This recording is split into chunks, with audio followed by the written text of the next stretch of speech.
और मोदी सरनेम की बात छोड़ दो आप। जब एक अकेला नीरव मोदी बैठा है, राहुल माफी क्यों मांगे? मांगे तो तब जब गलत कहा हो। क्यों मांगे जब गलत कहा ही नहीं? जब नीरव मोदी घोटालेबाज बैठा है, ये मानहानि नहीं है, थोड़ा सा कहने का तरीका गलत है, लेकिन उनका आशय केवल नरेंद्र मोदी से नहीं था। उनका आशय था कि लोग मोदी जी के सरनेम का प्रयोग करके भ्रष्टाचार कर रहे हैं, घोटाला कर रहे हैं। उन्हें मतलब होना चाहिए राहुल गांधी को देश के भ्रष्टाचार से, घोटाले पर उन्हें जांच करनी चाहिए। वो मुख्य विपक्षी दल हैं। कल जिस तरीके की सुनवाई होनी है, आपको लगता है कि राहुल गांधी को राहत मिल पाएगी? नहीं, हमें आशा ही नहीं है, पर तो पूर्ण विश्वास है कि राहुल गांधी को राहत मिलनी चाहिए। मुख्य विपक्षी के रूप में है, माननीय सर्वोच्च न्यायालय को भी देखना चाहिए कि विपक्ष का व्यक्ति रहना चाहिए। नमस्कार, टाइम्स वर्ल्ड देख रहे हैं आप। मैं आपके साथ औरंगजेब चौधरी। हमारे साथ बातचीत करने के लिए सुप्रीम कोर्ट के वरिष्ठ वकील एपी सिंह हमारे साथ मौजूद हैं। कल जो है राहुल गांधी पे फैसला आना है, उसी पे हम बातचीत करेंगे। सर, किस तरीके से देख रहे हैं, कल फैसला आना है, क्या उम्मीद है कोर्ट से? किस तरह परिणाम अच्छे आने चाहिए, आर्गूमेंट होनी चाहिए। राहुल गांधी के जीवन से जुड़ा हुआ मामला है, विपक्ष से जुड़ा हुआ मामला है, लोकतंत्र से जुड़ा हुआ मामला है, तो इसलिए निश्चित तौर पर उन्हें राहत मिलनी चाहिए। अब ये देखना है उन्होंने अपने काउंटर एफिडेविट में क्या दिया, जो रिप्लाई दिया वो क्या दिया, और पिटीशन में क्या दिया। पिटीशन में हमारे हिसाब से और ज़रूरत के मुताबिक उन पर आरोप है कि मोदी सबकास्ट का लेकर उन्होंने बोला, भाषण में, रैली में बोला।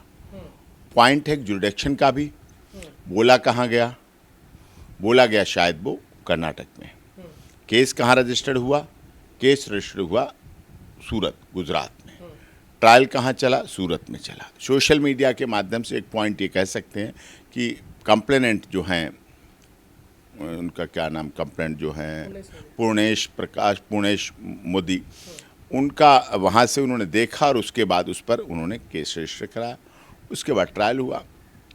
अब उसमें वहाँ या यहाँ या हाई कोर्ट, क्या सुप्रीम कोर्ट में वो सारी लिस्ट दी गई है जो मोदी सरनेम का यूज़ करते हुए, यूज़ भी नहीं, वो तो जो सरनेम होता है वो तो व्यक्ति होता है, वो तो जन्म से ही होता है, उसको बाद में थोड़ी बनाया जाता है। जो भी अब नरेंद्र मोदी, दामोदर दास मोदी उस परिवार में आए, आडवाणी जी के परिवार में आडवाणी सरनेम लगेगा, गांधी फैमिली में गांधी सरनेम लगेगा, बिरला फैमिली में बिरला लगेगा, टाटा फैमिली में टाटा लगेगा, एपी सिंह की फैमिली में सिंह लगेगा।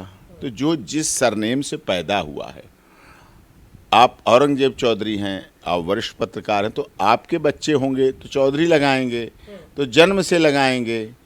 मांगा तो नहीं उन्होंने आपसे, भीख तो नहीं मांगी, तो जन्मजात है मिला हुआ।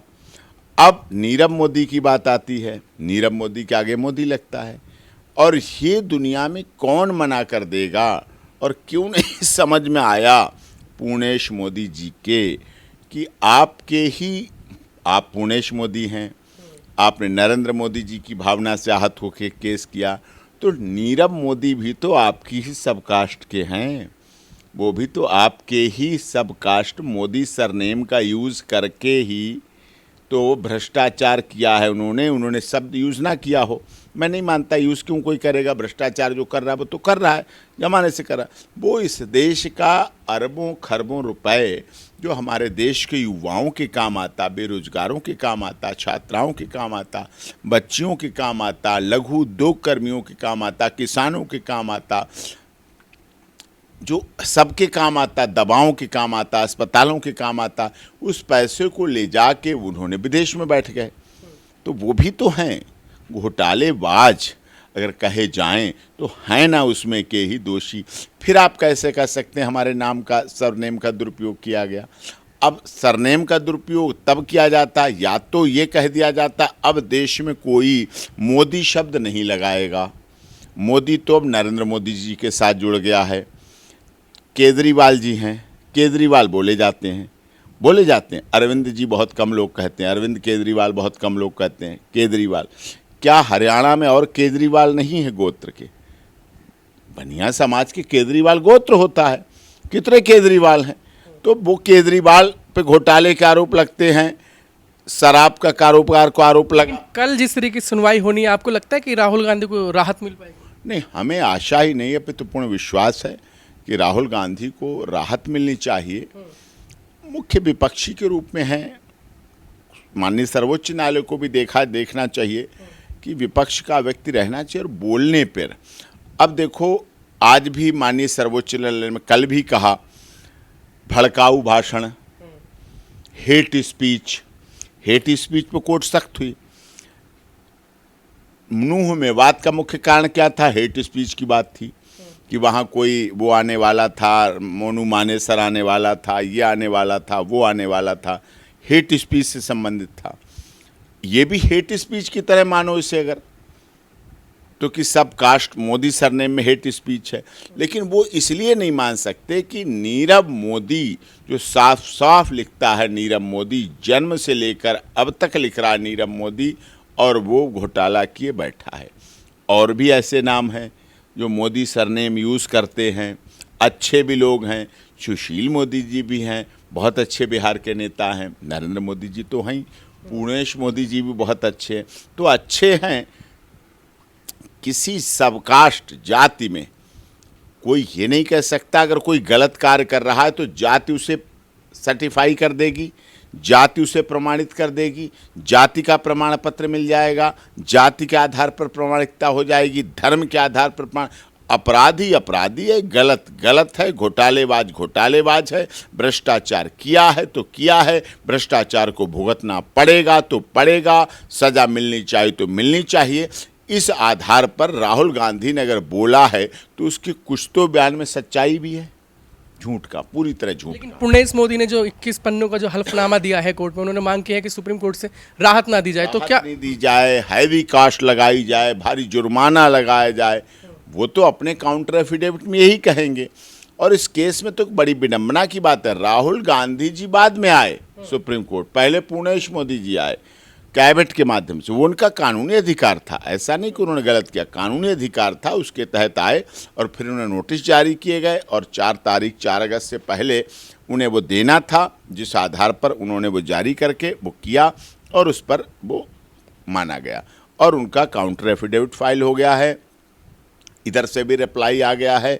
और वो तो यही कहेंगे डिसमिस की जाए, हैवी कास्ट लगाई जाए, हमारे पास सीडी है, हमारे पास वीडियो है, हमारे पास जांच है, राहुल गांधी जी ने बोला, तो बोलने से वो कहाँ मना कर रहे हैं। विषय ये है, कह रहे हैं घमंडी है, अहंकारी है। विषय घमंडी का नहीं है, ये कहना कि मोदी सरनेम वाले लोग ही क्यों ऐसा करते हैं, ये घमंड नहीं है, ये अहंकार नहीं है, ये अपराध नहीं है, ये मानहानि नहीं है, थोड़ा सा कहने का तरीका गलत है। लेकिन उनका आशय केवल नरेंद्र मोदी से नहीं था, उनका आशय था कि लोग मोदी जी के सरनेम का प्रयोग करके भ्रष्टाचार कर रहे हैं, घोटाला कर रहे हैं। उन्हें मतलब होना चाहिए राहुल गांधी को देश के भ्रष्टाचार से, घोटाले पर उन्हें जांच करनी चाहिए। वो मुख्य विपक्षी दल हैं। माननीय मोदी जी की सरकार से पहले 10 साल उन्होंने मनमोहन सिंह जी को प्रधानमंत्री के रूप में उनकी पार्टी ने देखा है। अब कोई ये कहो उन्हें मोदी सरनेम से बुराई है, नो। उन्हें ओबीसी से बुराई है, नो। अगर देश के माननीय प्रधानमंत्री मोदी जी ने अपने कैबिनेट में 17 ओबीसी के सदस्यों को मंत्रालय दिया है, तो कांग्रेस ने भी बहुत ज़माने तक ओबीसी को संभाल के समाज में रखा है अपने साथ।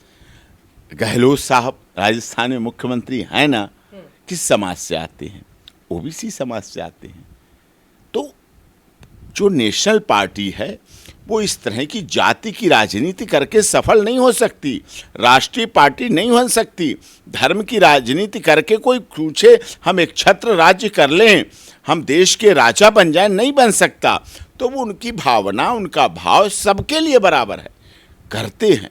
लेकिन इस बात को अंदाजे बयां कैसे किया गया, कैसे रखा गया, कैसे वहाँ डिफेंस किया गया, मुझे तो इसमें सबसे बड़ा कारण लगता है जो उनकी लीगल टीम है उसकी कमजोरी है। अगर लीगल टीम जिस दिन कन्विक्शन हुआ उसी दिन अपील तैयार करके रखते तो 2 साल की सज़ा में तुरंत अपील फाइल होती तो लिखा जाता। जब यहाँ नोटिफिकेशन जारी किया गया संसदीय समिति ने, माननीय मोदी जी और राजनाथ सिंह जी जब मिले लोकसभा स्पीकर से, तो इसमें कॉलम आता अपील फाइल्ड और नॉट, तो आता अपील फाइल कर दी। तुरंत एक साधारण एडवोकेट भी यही करता है कि अपील को फाइल करता है, और वो करनी चाहिए थी। एक्यूज तो प्रेजेंट होता ही है, राहुल गांधी तो वहाँ थे ही, उपस्थित थे ही, फिजिकली थे ही। तुरंत एफिडेविट पे साइन कराए जाते हैं, वकालतनामे साइन, अपील पे साइन कराए जाते हैं और फाइल कर दी जाती है और नंबर दे दिया जाता है कि फाइल है हमारी, तो प्रोसेस चलता रहता। फिर हाई कोर्ट आए, नवल हाई कोर्ट आए, सब जगह आए, और इस केस का भी मीडिया ट्रायल हुआ है, और मीडिया ट्रायल की वजह से ये, नहीं तो अनवल हाई कोर्ट में ऐसे केस कितने पड़े हैं अभी तक अहमदाबाद में, डिस्ट्रिक्ट कोर्ट में कितने पड़े हैं अपील में, और सुप्रीम कोर्ट में कितने पड़े हैं। लेकिन मीडिया ट्रायल है, हाईलाइटेड है, राहुल गांधी से जुड़ा हुआ मामला है, सत्ता और विपक्ष से जुड़ा हुआ मामला है, शिकायतकर्ता सत्ता से जुड़ा हुआ व्यक्ति है, और एक्यूज जो राहुल गांधी पिटिशनर हैं, याचिकाकर्ता सुप्रीम कोर्ट के सामने, वो विपक्ष से जुड़े हुए हैं। ये गंभीर विषय है। लेकिन राहुल गांधी को जिस तरीके से अहंकारी या घमंडी बोला गया, राहुल गांधी ने अपने जो हल्फनामा दिया उसमें उन्होंने कहा है कि चाहे अंजाम जो हो, मैं माफ़ी नहीं मांगूंगा। नहीं, माफ़ी नहीं मांगने का मतलब तो अहंकारी नहीं होता है। माफ़ी न मांगने का मतलब तो ये भी होता है कि मैं इस बात को स्वीकार नहीं करता हूँ, जो मैंने कहा वही सही है, जो मैंने कहा वही सही है। आपको याद होगा 2012 में एक बहुत बड़ा बवाल मचा था मेरे स्टेटमेंट पे। मुझसे मीडिया ने पूछा, नेशनल इंटरनेशनल मीडिया थी, कि अगर आपकी बहन बेटी प्री मैरिटल रिलेशन बनाए तो आप क्या करेंगे। बड़ा कठोर सवाल था, भीड़ में से आया, मीडिया से आया, हमारी सम्मानजनक स्थिति के साथ आया कि अगर आपकी बहन और बेटी प्री मैरिटल रिलेशन बनाए तो आप क्या करेंगे। तो मैंने कहा सुनिए आप जवाब, आपने तो पूछ लिया, अब जवाब तो सुनने का धैर्य रखिए। मैंने कहा मैं उस परिवार, उस राजपूत परिवार से आता हूँ, ऐसे समाज से आता हूँ, ऐसे राजसी परिवार से आता हूँ, अगर मेरी बहन और बेटी प्री मैरिटल रिलेशन बनाए तो मैं उसे फार्म हाउस में ले जाके अपने पूरे परिवार के साथ, सब रिश्तेदारों को बुला के, सबके सामने पेट्रोल डाल के जिंदा जला दूंगा। बड़े बवाल हुए। कोई मेरी बहन से ना पूछे, ना कोई मेरी बेटी से पूछे, ना मेरी बेटी की माँ से पूछे, ना मेरी बेटी की दादी से पूछे। बड़े बवाल, महिला महिला महिला महिला। क्या गलत था? मेरी बहन बेटी है, मैंने किसी के तो नहीं कही। मैं अपनी बहन बेटी का गार्जियन हूँ, जिम्मेदार हूँ, और आपने सवाल ऐसा पूछा, प्री मैरिटल रिलेशन। सोचिए आप, प्री मैरिटल रिलेशन, और बड़ी लोगों ने माफ़ी मांगो, ये करो वो करो वो करो। हमने कहा माफ़ी की बात ही नहीं, मैं तो पूरे जीवन इस पर अटल रहूँगा। कहाँ हैं आप? अब मेरी बहन लॉयर है, उसने कहा बड़े गर्व की बात है मेरे लिए, मेरे भाई मेरे बारे में इतना विश्वास रखते हैं, मेरे बारे में इतना सोचते हैं कि उसकी बहन चरित्र के साथ जीती है। तो ये तो एक अलग बात है। राहुल माफ़ी क्यों मांगे? मांगे तो तब जब गलत कहा हो। क्यों मांगे जब गलत कहा ही नहीं? जब नीरव मोदी घोटालेबाज बैठा है, और मोदी सरनेम की बात छोड़ दो आप, जब एक अकेला नीरव मोदी बैठा है,